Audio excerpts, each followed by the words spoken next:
இன்றே டவுன்லோட் செய்து உங்கள் ஃபேவரட் ஷோக்களை என்ஜாய் பண்ணுங்க. உன்னோட கல்யாணம் லக்ஷ்மி கூட நடந்திருக்கு. அதே நேரத்துல இதுவும் தெரியும், உங்களுக்குள்ள கணவன் மனைவிக்கான உறவு இல்லவே இல்ல. ஆனா அது ஏன் கூட நடந்திருக்கு, கல்யாணம் பண்ணிக்காமலேயே. உன்கிட்ட கை கூப்பி நான் பிச்சை கேக்குறேன். ஐ பெக் யூ ப்ளீஸ்.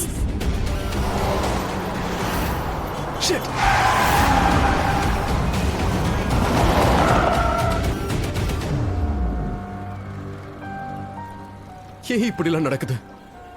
நான் என்ன காரியம் பண்ணிருக்கேன்? ஆனா எனக்கு எதுவுமே ஞாபகம் இல்லையே. ஆனா எனக்கு எப்படி மயக்கம் வந்துச்சு?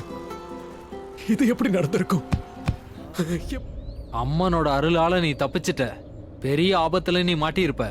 இப்ப பாரு, உனக்கு சின்ன அடி கூட படல.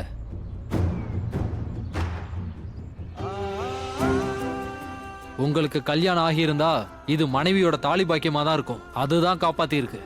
உங்க மனைவியோட மாங்கல்ய சக்தி தான் இதுல இருந்து உங்களை காப்பாத்தி இருக்கு. பாருங்க, நூலிலையில தப்பிச்சு வந்திருக்கீங்க. அவதான் உங்க கவசம். அதோட தொடர்ந்து உங்களை காப்பாத்திக்கிட்டே இருப்பா. உங்களுக்கு எந்த சங்கடமும் ஏற்படாது. ஜெய் துர்கா தேவி தாயே.